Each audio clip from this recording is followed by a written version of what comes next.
ప్రకాశం బ్యారేజీని boat ఢీకొన్న ఘటనతో కుట్రకోణం బలపడుతోందని మంత్రి నిమ్మల రామానాయుడు తెలిపారు. ఈ ఘటనపై దర్యాప్తు జరుపుతున్న అధికారులు కూడా ఇదే అనుమానం వ్యక్తం చేశారని చెప్పారు. బ్యారేజీని ఢీకొన్న పడవలోని 3 బోట్లు ఒకే యజమానికి చెందినవని, ఈ బోట్లు లంగర్ వేయకుండా కేవలం ప్లాస్టిక్ తాడుతో కట్టారని అన్నారు. ఈ బోట్లు యజమాని వైసీపీ నేత అని చెప్పారు. ఒక్కో బోటు 45 నుంచి 50 టన్నుల బరువు ఉందని, ఈ బోట్లు 67 నుంచి 69 70 గేట్లను దాటి కౌంటర్ వెయిట్లను బలంగా ఢీకొన్నాయని నిమ్మల తెలిపారు.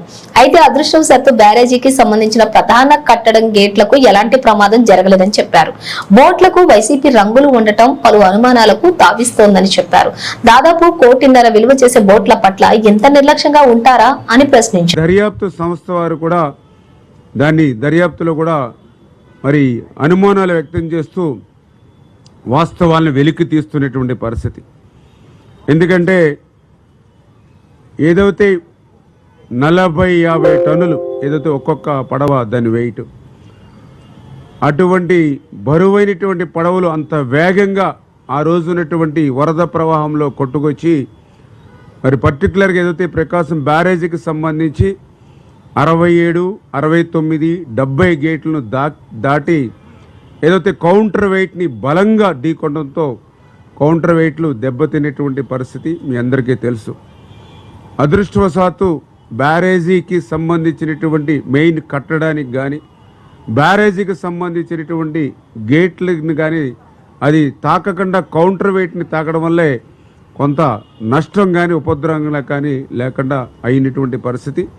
నిజంగా గేట్లను కానీ లేదా కట్టడాన్ని కానీ తాకుంటే మరి నిజంగా మళ్ళీ ఎంత నష్టపోయే వాళ్ళం 5-6 జిల్లాలు అనేటువంటి విషయాన్ని కూడా ఈ ప్రభుత్వం గుర్తుపెట్టుకుని వెంటనే ఏదైతే ఆ యొక్క అంశాలు ఏవైతే ఉన్నాయో వాటిని వెలికి తీసే విధంగా దర్యాప్తు చేయమని చెప్పేసి కూడా ఎవరైతే పోలీస్ అధికారులు కూడా ఇరిగేషన్ శాఖ నుంచి కూడా మనం కంప్లైంట్ చేయడం, దాని మీద దర్యాప్తు కూడా వేగంగా జరుగుతున్న విషయాన్ని కూడా ఈ సందర్భంగా తెలియజేసుకుంటూ, ఎందుకు ఇటు రైతులు కానీ ఇటు రైతు సంఘాలకు కానీ ఎవరైతే ఉన్నారో వాళ్ళందరూ కూడా ఒకటే కంప్లైంట్ చేస్తూ ఉన్నారు. ఇదంతా కూడా అనుమానాలకి తావిస్తూ ఉంది. ఎందుకంటే ఏదైతే ఇటు 40-50 టన్నుల బరువు కలిగినటువంటి ఏవైతే ఈ యొక్క బోట్స్ ఏవైతే ఉన్నాయో ఇవి జనరల్గా నది ఒడ్డున లంగర్ వేసుకుని మరి జాగ్రత్తలు పెట్టుకుంటూ ఉంటారు. ఎందుకంటే బోటు ఖరీదు కూడా దగ్గర 40-50 లక్షలు ఉంటుంది. మరి అంతటి విలువైనటువంటి బోట్లని మరి ఏదైతే ఒక ప్లాస్టిక్ తాడుకు మాత్రమే కట్టినట్టుగా ఇప్పుడు విచారణలో వాళ్ళు చెప్తూ ఉన్నారు. అది కూడా 3 పడవలను కలిపి ఒకే తాడుకి మరి ప్లాస్టిక్ తాడుకి కట్టి ఉంచినట్టుగా మరి వాళ్ళు అక్కడ ఉన్నటువంటి దర్యాప్తు వారి ద్వారా తెలుస్తూ ఉంది.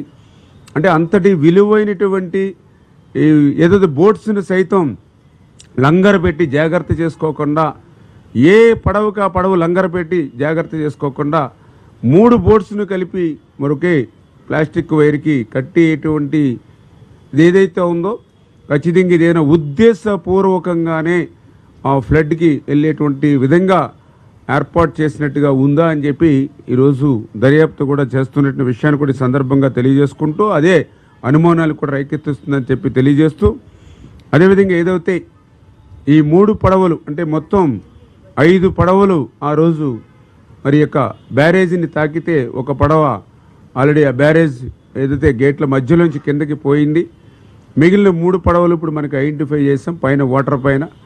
4వది ఒక పడవ మరి కిందకి వెళ్ళిందా లేకపోతే కింద వాటర్ లెవెల్లో ఉందనేది అది కూడా వెరిఫై చేస్తున్నటువంటి పరిస్థితి.